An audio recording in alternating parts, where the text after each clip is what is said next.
ಇಂದಿನ ಧ್ಯಾನಕ್ಕೆ ಆಧಾರವಾಗಿ ಒರತೆಯ ಬಳಿಯಲ್ಲಿ ಎಂಬ ವಾಕ್ಯವನ್ನು ಧ್ಯಾನಿಸೋಣ.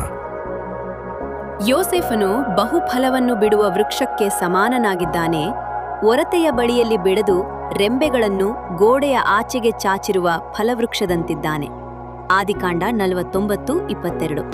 ಯೇಸುವೇ ರಕ್ಷಕನೇ, ಪ್ರೀತಿಯ ಎನ್ಪಿತನೇ, ಯೇಸುವೇ ರಕ್ಷಕನೇ, ಪ್ರೀತಿಯ ಎನ್ಪಿತನೇ, ಪಾರೆಯ ಈ ವೇಳೆಯಲ್ಲಿ ಬಂದೆನ್ನ ಆಶೀರ್ವದಿಸಯ್ಯ, ನನ್ನೇಸುವೇ ಆಶೀರ್ವದಿಸಯ್ಯ.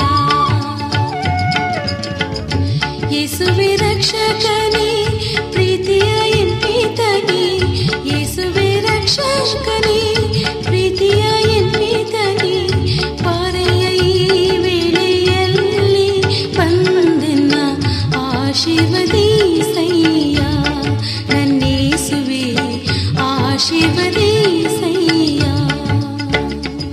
ಕ್ರಿಸ್ತನಲ್ಲಿ ಪ್ರಿಯರೇ, ಏಸು ಕ್ರಿಸ್ತನ ಅತಿ ಮಧುರವಾದ ನಾಮದಲ್ಲಿ ಪ್ರೀತಿಯ ವಂದನೆಗಳು.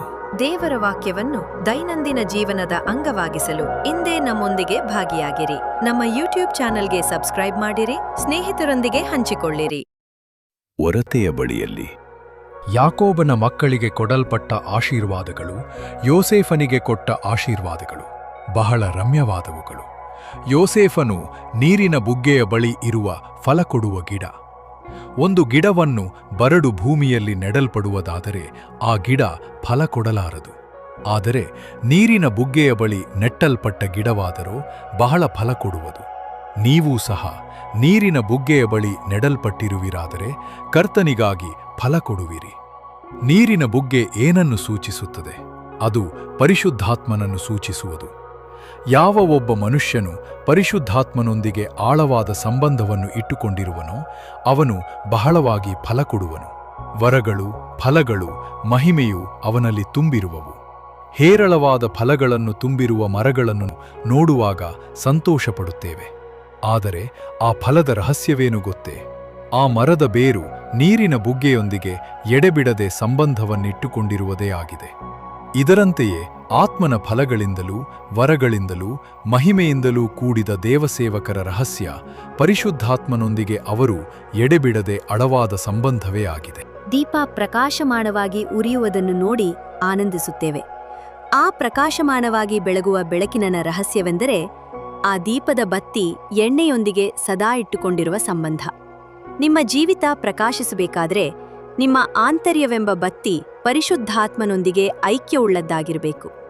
ಆಕಾಶದ ಎತ್ತರಕ್ಕೆ ತಲೆಯೆತ್ತಿ ನಿಂತಿರುವ ಒಂದು ಕಟ್ಟಡದ ಬಲ ಅದರ ಅಡಿಪಾಯದ ಮೇಲೆ ನಿಂತಿರುವುದು. ಅಡಿಪಾಯ ಗಟ್ಟಿಯಾದಿರುವುದಾದರೆ ಕಟ್ಟಡದ ಬಲವೂ ಅಧಿಕ.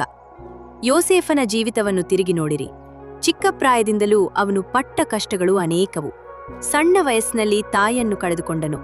ಸಹೋದರರು ಅವನನ್ನು ಕೊಂದು ಹಾಕುವಷ್ಟು ದ್ವೇಷಿಸಿದರು. ಐಗುಪ್ಯಕ್ಕೆ ಬಂದಾಗ ಅನ್ಯಾಯವಾಗಿ ನಿಂದನೆಗೆ ಒಳಗಾಗಿ ಸೆರೆಗೆ ಒಯ್ಯಲ್ಪಟ್ಟನು. ಆದರೂ ಅಂತಹ ಪರಿಸ್ಥಿತಿಯಲ್ಲೂ ಯೋಸೇಫನು ಫಲ ಕೊಡುವವನಾಗಿದ್ದದರ ಕಾರಣ ಅವನಿಗೆ ಕರ್ತನೊಂದಿಗಿದ್ದ ಗಾಢವಾದ ಅನ್ಯೋನ್ಯತೆ. ದೇವಮಕ್ಕಳೇ, ಕೀರ್ತನೆಗಳು 1-2-3 ಹೇಳಿರುವಂತೆ ಸದಾ ದೇವರ ವಾಕ್ಯಗಳನ್ನು ಧ್ಯಾನಿಸುತ್ತಾ ನೀರಿನ ಕಾಲುವೆಗಳ ಬಳಿ ಬೆಳೆದಿರುವ ಮರದ ಹಾಗೆ ಫಲ ಕೊಡುವವರಾಗಿರಿ. ಆಮೇನ್. ನೆನಪಿಗೆ ಪ್ರಕಟಣೆ 22:2. ಆ ನದಿಯ ಉಭಯ ಪಾರ್ಶ್ವಗಳಲ್ಲಿ ಜೀವವೃಕ್ಷವಿತ್ತು. ಅದು ತಿಂಗಳಿಗೆ ಫಲವನ್ನು ಫಳಿಸುತ್ತಾ 12 ತರದ ಫಲಗಳನ್ನು ಕೊಡುತ್ತದೆ. ಆ ಮರದ ಎಲೆಗಳು ಜನಾಂಗದವರನ್ನು ವಾಸಿ ಮಾಡುವುದಕ್ಕೆ ಪ್ರಯೋಜನವಾಗಿವೆ. ಪ್ರಿಯ ದೇವಮಕ್ಕಳೇ, ಈ ಪ್ರಾರ್ಥನೆಯನ್ನು ನಾನೊಟ್ಟಿಗೆ ಮಾಡಿರಿ. ಕರ್ತನೆ, ನಿನ್ನ ಧರ್ಮಶಾಸ್ತ್ರದಲ್ಲಿ ನನ್ನ ಹೃದಯವನ್ನು ಆನಂದಪಡಿಸಿ, ನೀರಿನ ಕಾಲುವೆಗಳ ಬಳಿಯಲ್ಲಿ ಬೆಳೆದಿರುವ ಮರದಂತೆ ನನ್ನ ಜೀವನವನ್ನು ಫಲಭರಿತವಾಗಿ ಸಫಲವಾಗುವಂತೆ ಮಾಡು. ಆಮೇನ್. ಬೇಗನೆ ಮತ್ತೊಂದು ದೇವರ ವಾಕ್ಯದೊಂದಿಗೆ ಭೇಟಿಯಾಗೋಣ. ಕಾಲ್ವರಿ ಗಿರಿಯಲ್ಲಿ ಘೋರ ಶಿಲುಬೆಯಲ್ಲಿ, ಕಾಲ್ವರಿ ಗಿರಿಯಲ್ಲಿ ಘೋರ ಶಿಲುಬೆಯಲ್ಲಿ ತುಗಿಯ ರಕ್ತ ಚೆಲ್ಲಿದಿ, ನನಗಾಗಿ ಬದಲೇನು ನಾ ಕೊಡಲಿ, ನನ್ನೇಸುವೆ ಬದಲೇನು ನಾ ಕೊಡಲಿ. ಯೇಸುವೇ ರಕ್ಷ ರಕ್ಷಕನೇ